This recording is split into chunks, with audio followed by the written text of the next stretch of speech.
Hard to recall. Here's an easy acronym. QED. Quickly elucidate and demonstrate. QED. Get to the point and do not vacillate.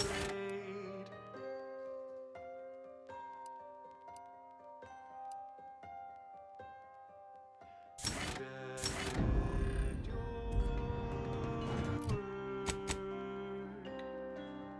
and verify your data. Send in your proof. Don't wait for later.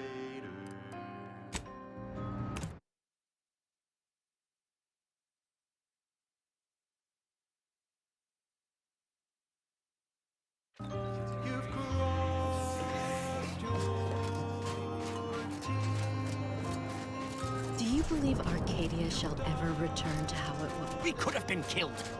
I expect remuneration, recompense, hazard pay.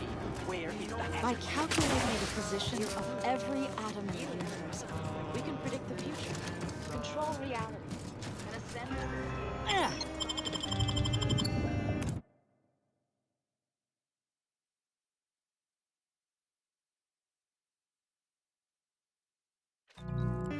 Quickly elucidate.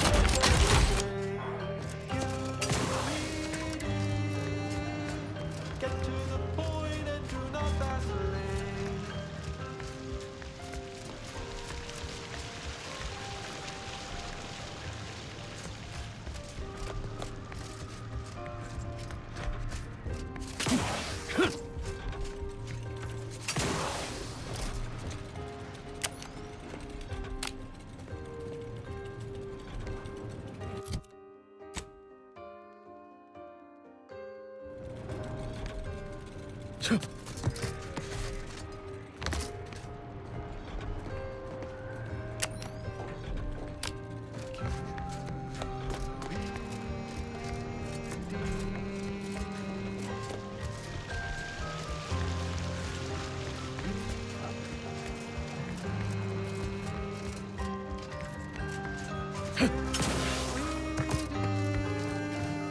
Quickly elucidate and demonstrate.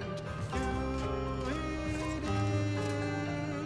Get to the point and do not vacillate.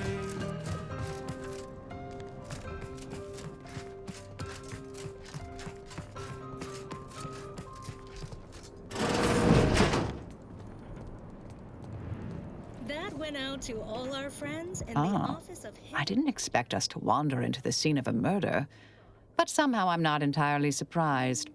Anomalous events have a way of spreading, multiplying. We should find a way inside. There might be clues to what happened, and where Anais's research is now. The color of space. The terminal at Winter's Grasp said Anais' work was sent here.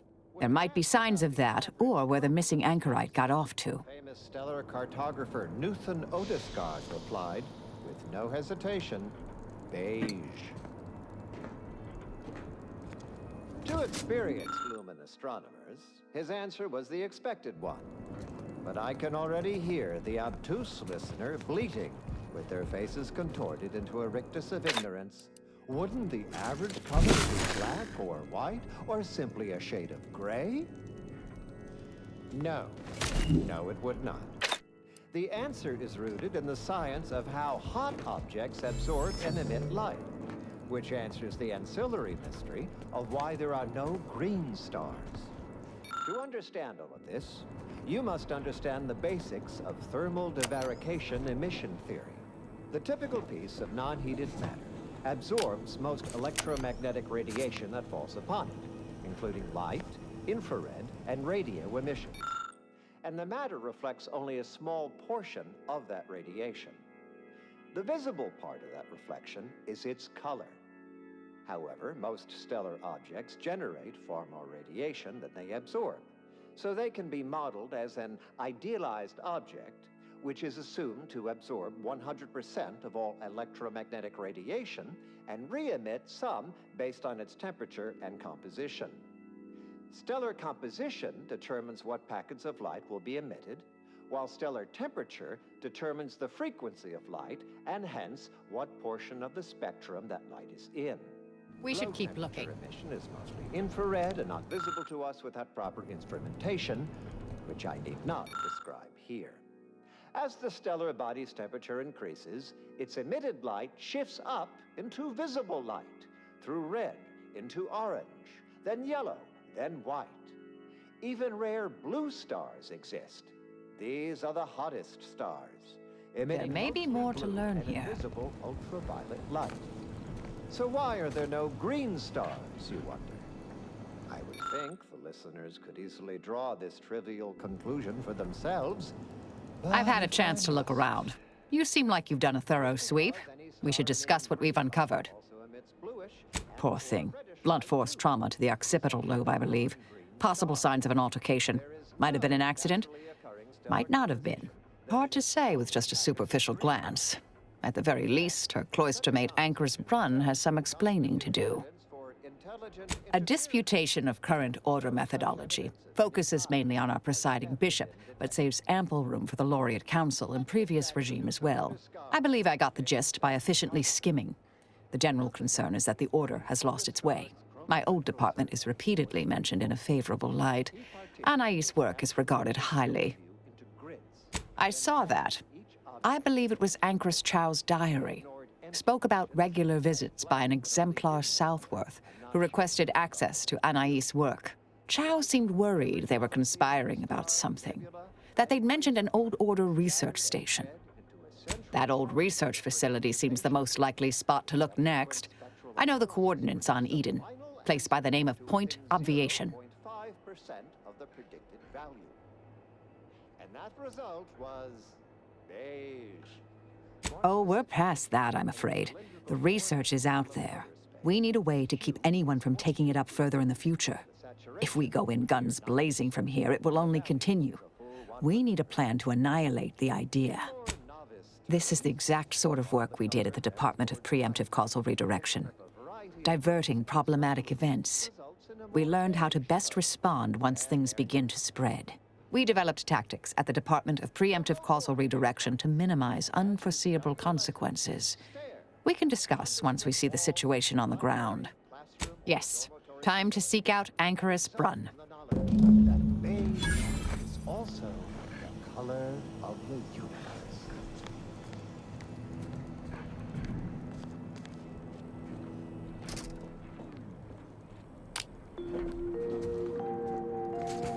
You are listening to Grand Plan Wireless, Arcadia's voice of reason. And now for some ageless wisdom from an academic so in touch with today's inquisitive laypeople youth. Time for Ask a Vicar with Vicar Maxisai. The charismatic mathematician is always a popular topic. To wit, a listener asks, what's this about the mathematician and his propensity for questionable ethics? A bold query. Yet we do not shy from our founder's flaws. Yes, the charismatic mathematician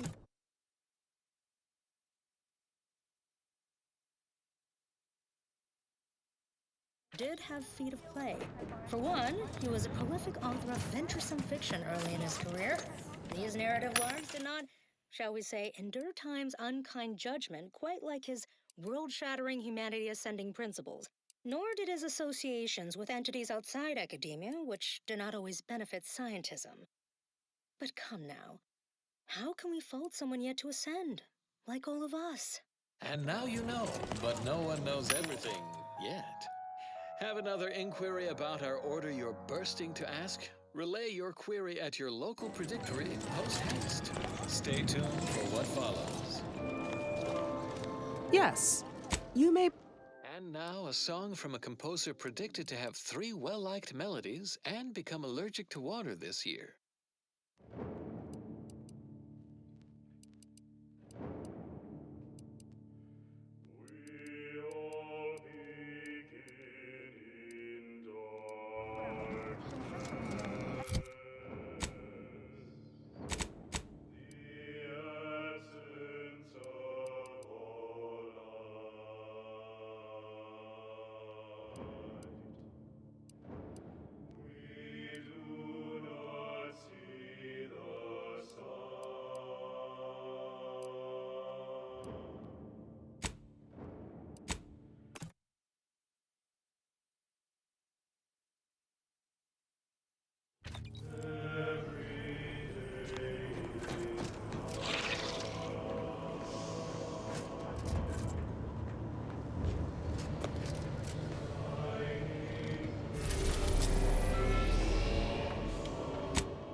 Halt! Abide! Cease any and all manner of perambulation. Don't know who you all are, but unexpected guests are categorically unwelcome here. How'd you even find this place? Maybe I should just shoot you and glean details from your logs. Ah, Exemplar, if I may. Surely you recognize such a notable member of our cohort, Marisol Delgado. The Endpoint? I can't recall if I ended whoever came up with that name. Surely hope so. You were head causality intercessor of the Department of Preemptive Causal Redirection, right up till the end, correct? More or less. Well, what a fortuitous alignment of low-probability events this is.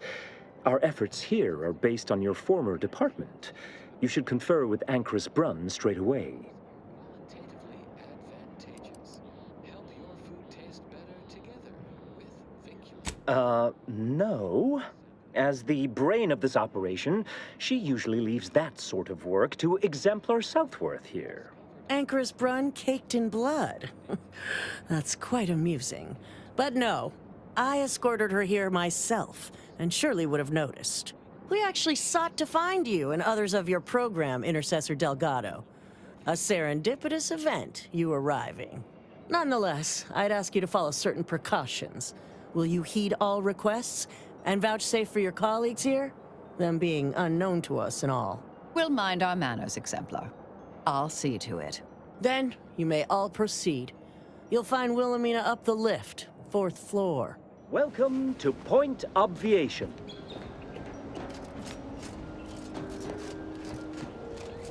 Anchoress Brunn is continuing Anais' research from Winter's Grass. I'm sure of it. Best play along for now, until we can ascertain the best course of action. He's got the right of it. There's far too many guards for us to take on alone.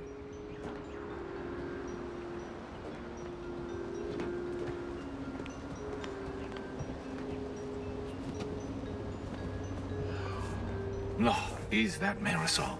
Do not interfere in the workings of the universal equation. That you have to know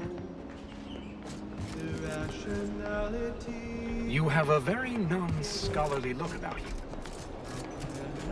So, look, everyone!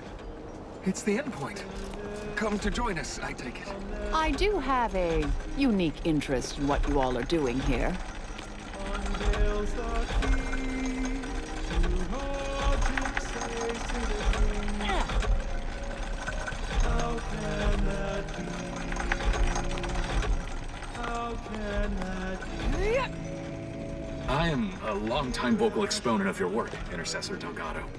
I hope you don't mind me saying. One thing that you must profess. Irrationality is a part of our progress. How can that be? How can that be? Doubt the Anchoress will walk away from the research lightly. May require some aggressive convincing. Evokes a result, correct in the dividend. Accept it, and you can plainly see a positive externality. A positive externality. A positive externality. One thing you can plainly see. Accept it. In this infinity, can it be a positive externality? One thing, the irrational term, accept it. In the calculation, can it be? Can result in explanations. How can that be? How can that be? How can that be?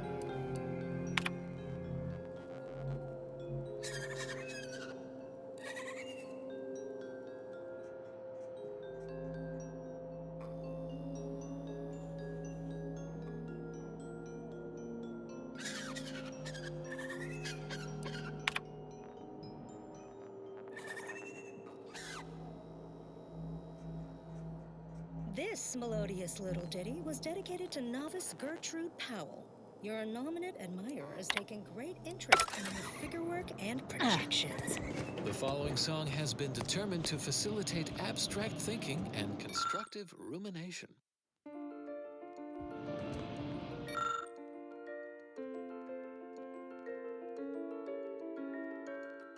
You gather your data through observation. You're looking for variables with some Oh, who's this? Aha! You're that Earth Directorate agent who's been stirring up all sorts of trouble.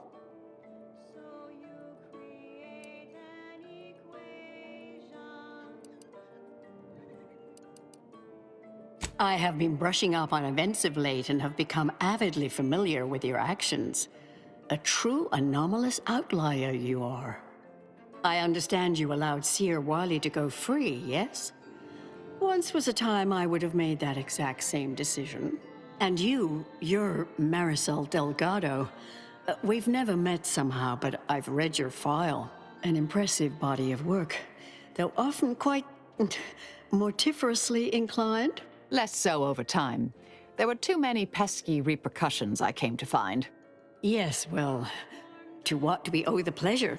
Are you familiar with our goals?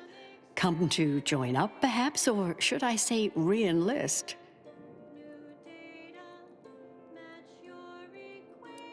It was more of a disputation as a scholarly objection than a manifesto per se, but why quibble?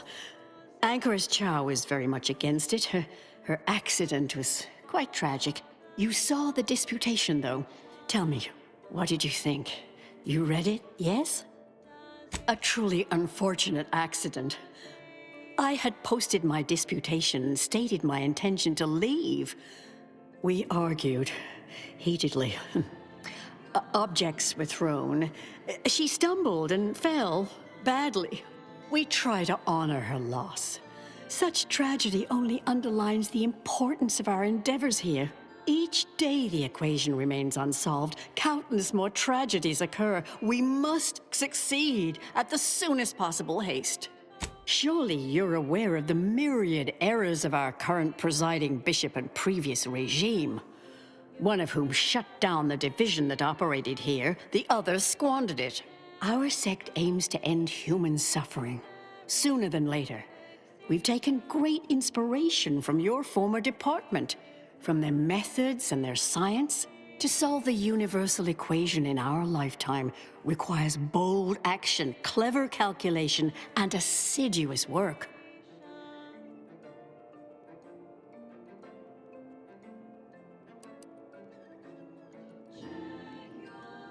Oh, you're an admirer as well?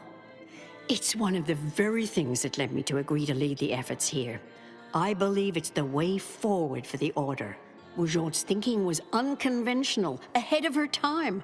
Why, in fact, she's here with us now today, overseeing an experiment that proves her researchers' theories. Really? Seer Bujold is here, at present, in this facility?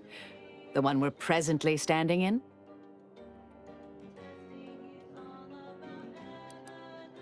Not long at all. We reached out to her on Cloister. She agreed to join us immediately. If you thought her work before was captivating, wait until you hear the experiment she's overseeing now. The intent is to represent the building blocks of the universe within a test chamber, then extrapolate data revealing the universal equation from the micro-universe that forms. Sounds like it could change everything, one might say. Why, you should go see for yourself. As former colleagues, I'm sure you'd like to reacquaint. Go on. I'll call down to let her know you're coming. Yes, she's monitoring the experiment. I'll have elevator access unlocked so you can join her. Do please stay in the observation area, though. The work is quite delicate. We'll speak further after you check over Seer Bujold's work and the experiment concludes. Oh, so exciting. Truncated courtesies. I bear a dispatch of great noteworthiness. Our former Protectorate colleagues have undergone a radical leadership shift. I submit this recorded announcement intercepted from a Protectorate wireless broadcast as empirical evidence. Subjects. How much longer do you predict preparations will take? Ago. Almost ready. Perfect timing for my former colleague to peer review my work. I'll press them to verify my settings. Thereupon, we will begin. Splendid. While others pontificate, we act. I await word of our success with bated breath. The responsibility of shepherding you through these dark times until our sovereign's blessed return. I shall not take this duty lightly. There you have it, an objectively momentous turn of Protectorate events, announced by the very individual we suspect orchestrated it. Just a theory, but the data supports it. Rigorous analysis of the console's voice inflection reveals telltale signs of deception. We estimate with a 48% certainty that the Protectorate has undergone a coup. Certainly not unexpected, given our knowledge of the Protectorate's societal structure and our own fraught relationship with Consul Emery Thoreau. Work groups of tenured seers in the Department of Predictive Analysis are calculating likely outcomes of these events. Expect addenda to this report as they develop. In closing, a potentially incongruent word of advice. Invariably find a way to turn your negatives into positives. Head Intercessor Delgado, what an opportune time for you to appear. At the perfect moment to assist our experiment. What in the endless void are you? Shh. Comms off, but others are near. I need your aid before this ridiculous affair careens into disaster. Can I rely on you this time? Or will you already intend on scurrying away again? I came to derail this line of inquiry in such a discommodious way that no one would ever consider trying it again. For all the aforementioned reasons of it likely causing, or at least queuing up and leading to, the end of all things. You chose to leave me behind, again. So when they came calling, I thought it an opportunity to sort it all myself. Yet, admittedly, at this moment, I could use your assistance. This shouldn't be your burden. It's on me. You don't get to decide that, or adjudicate, or coolly comment in a steely growl. Not falling for that a 10th time. Help or stay out of my way. The test involves 4 stations. Each represents one of the fundamental building blocks of the universe. Zeranium gas, macro-ivs, nucleons, N-rays. All the usual stuff. That test chamber is where all are meant to mix. To simulate a mini-universe I can apply my theories to, pull data from, and deduce the universal equation in a reduced time frame. We know what happens if that's successful, so I need you to muck with each station's settings, then initiate the experiment. I, for one, am certain. Even if I wasn't, now is not the time to dally. Sooner you start, sooner this will be finished. All you need to do is adjust each station's settings slightly. Things will cascade from there. Remember, subtlety is required. Yes, if we alter the experiment input data in a less than delicate fashion, Brun will notice, I assure you. The guards on the 2nd floor won't appreciate visitors, so avoid getting spotted. Here's a maintenance key. Head down the vent. It's only the fate of the galaxy riding on it, so perhaps try to be careful.